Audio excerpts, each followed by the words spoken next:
Hello. How are you? Happy New Year. I have a market update for you, January 2025. I have a couple things to talk about. So I have some information, some statistics, some just anecdotes like I always have. And then I have a bonus. So please stay to the end. Most people don't. I know you click out, you get a little bit of the information you need and you're out, but I have a bonus for you to take into the 2025 year. So let's get started. So interest rates, they are 7.14 today. January, what are we today? January 8th, 2025. I'm filming this. And the rates are just as high, if not higher, than last January, going up and down. And that's pretty crazy, but the sentiment for real estate is actually on the positive side. So I'm going to get to that in a minute, but I want to let you know a statistic I heard today on BAM, which is a mortgage kind of pundit on YouTube. They said the average mortgage rate is 7.75 over the last 50 years. So while the rates seem high and almost unattainable in terms of affordability with the prices that we have here, especially in Santa Cruz County, I understand you're like, Michelle, that's a high rate for me because I can't afford it. And I get it. I'm sorry. Anyway, I'm Michelle Replogle with Compass. I hope you are doing very well. And if you like my content, please like, subscribe, and share. So I always try to get out of predicting where interest rates are going to go because they are so volatile and they really have been for the last couple years, really, God, I want to say almost like the last 8 years, right? Because we had a super dip and then we had an increase. And last year, right around the end of 2022 and 23, the year before, we're such a brand new baby year that I'm a little out of it, but with the year stuff. But anyway, so 2022, late 2022, early 2023, rates soared and the real estate market just kind of tanked. People were just like, yeah, I don't want to do this. There were some buyers that managed to kind of weave and bob and, they kind of got a better rate or they put enough down where it made sense to them. But we saw the annual sales volume go down in 2023 to 1,471. So about almost 1,500 homes. Last year for 2024, we saw 1,600 homes sold despite the volatility of the interest rates. So we know that it was starting to pick up. And I think that higher volume was actually at the end of the year because in real estate, buyers and sellers can only go so long to wait out what they consider a bad market. They have things to do. You may be watching this video thinking you're buying or selling, and this is going to be your year. Interest rates be darned, right? Because you've got to go. I mean, people, they get married, they have babies, they have kids entering school. They unfortunately get divorced and someone passes away, or they have to move for a job. Things happen where at some point you just have to put your blinders on and go forward because at that point, it doesn't matter what's happening in the real estate market. You've waited long enough and now you need to make your move. I think that is going to be this year.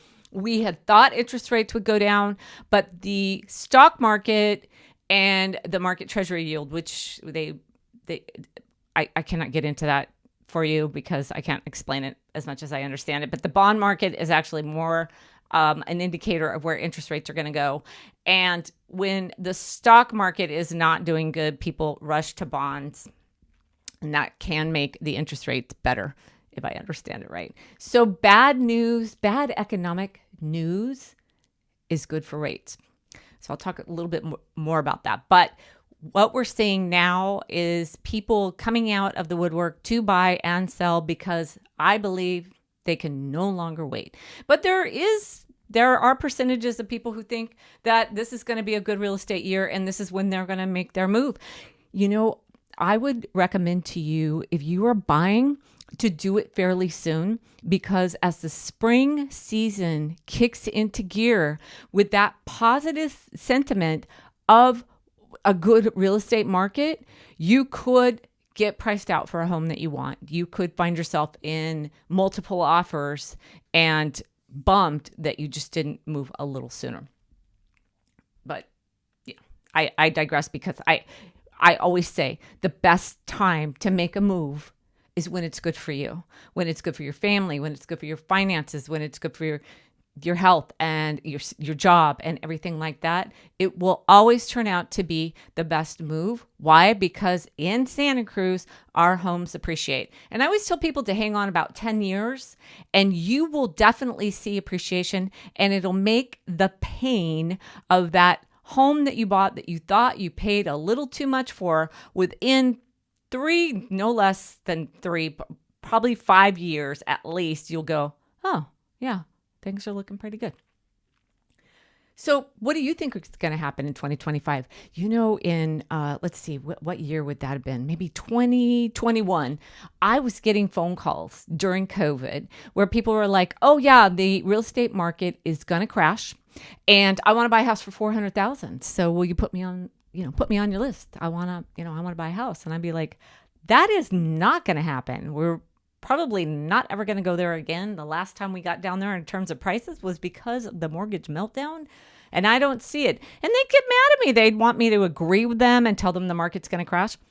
I can't do that. I mean, every once in a while, a house will come on the market for $400,000 to $500,000, and it's probably on the side of a cliff, has no foundation, or those beautiful homes that you find out is on a sheer cliff at the back, or a tree has fallen through it, and they're going to get you that one picture, right? Because they want to reel you in, and then you're going to see the flip side.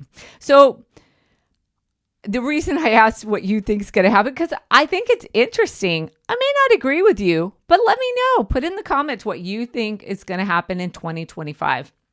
If you think it's going to be a crash, fine. Just tell me why, and tell me what backs that up. All right.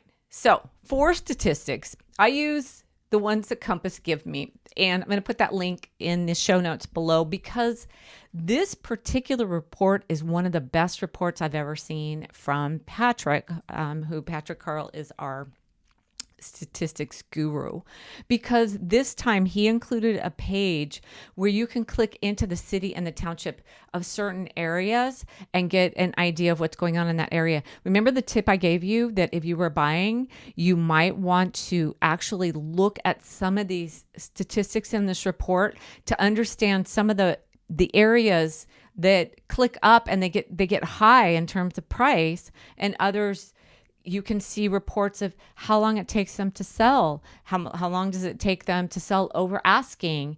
And what is the average in maybe a neighborhood that you're looking in?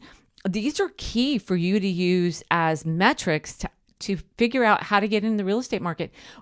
Everybody wants to live in certain neighborhoods in Santa Cruz. Everybody. But I always encourage people, if you can find a home in an area that works for you and it's affordable, try to just squeeze in sometimes to get into the market. Now, if you're selling, same thing on the report, because if you look in there and you're like, oh, okay, my home is just as great as my friend's home, but look at where they are on the map. They are in an area that actually just garners higher prices, and I'm not in that area. Doesn't mean that you can't try to get the price you want. It just will give you an idea of what's going on in your neighborhood. So I highly recommend checking that out. I'm just going to go over to just a few statistics before I get into the bonus content. So what he's done in this report, which I really appreciate, is he's put little descriptions over when different things happened that affected the market, like in 2009 through 2000. And actually, it's actually kind of right to 2012. We saw the market crash and the foreclosure crisis. So that's a metric he has in there. And then we have the high-tech boom recovery from the market from the market crash and the foreclosure crisis. And then we had the pandemic boom that really, boomed real estate. That made things go way up. that is actually really helpful to give you and understand that a lot of times things that happen in real estate really don't have much to do with the real estate themselves. Sometimes a home can sell for a lot more or a lot less based on what's going on in the world. 2022, the median house square footage value was $759 per square foot, and in 2024 it was $755 per square foot. So if you can see that when the interest rates were lower, prices were still high, and then when the interest rates went high up, the prices went down, and so we've actually kind of snuck in underneath that higher amount there in 2022. They had lower interest rates. So if you can kind of see how that works. So there's a couple things that are happening besides what's happening in the world too, is that Santa Cruz is very popular. And I think I'm going to go out on a limb here. This is going to be very controversial, so hang on to your hat. I think global warming has a part of it, because today it's a balmy 64 degrees out, not a cloud in the sky, and it is amazing here. So there's part of that, but also there are different things that happen in the world that change our pricing, and that's just really unfortunate. Okay, last thing I want to get into, he got into, and it is on page 10. Well, median home price for Santa Cruz County is 1.34, the whole county. And then it was on page 10. So let me get over there. Page 10. Okay, Santa Cruz County annual sales volume. In 2023, we had about 1,500 sales. In 2024, we had 1,600 sales. So you can kind of see we're going to kind of recover from when it was starting to go down in 2022, because COVID was going away and people were starting to pull back on buying home. And then interest rates went up. We saw sales go down in 2023, early part of 2024. And now we're starting to move back up.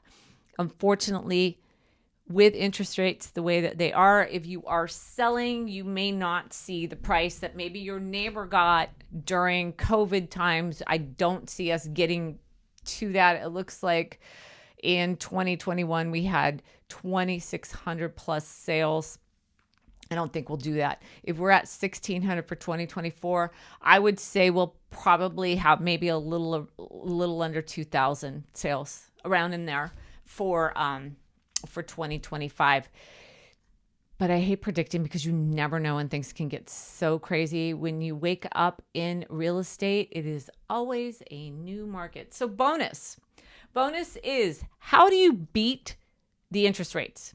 How I want to get in on that, downhill slide when it happens. There's two ways to do that. One of them is keep an eye on the stock market. And if you do watch the financial TV channels, stay away from the ones that are talking about politics, because they might freak you out. But try to get into the ones where they're talking about treasury yields and the stock market, because again, when that bad news comes along, that might be when you see the interest rate that makes things more affordable for you. The other thing is, have your lender on speed dial. They subscribe to programs and little widgets that give them an idea when to lock an interest rate. And I always recommend keeping in touch with your lender, letting them know that you're interested in purchasing, letting them know that you are kind of wandering around open houses. So if there is a house that you're interested in, you have an idea what's going on with the interest rates. That is really, really key, and I highly recommend it. And then lastly, for sellers and anybody else that's listening, please make a plan and goals for how to take care of your home this year. It really, really does help, because if you have some goals, like I want to paint my house, you'll start to see that maybe there's a painter down the street that's painted a house that you might want to talk to about painting your house. there's some yard work that you want to get done, and maybe you have heard of a good landscaper and you want to hire them, because once you start to make plans, you'll start to figure out the people that can help you implement those plans, or maybe it's you. But we do that every year.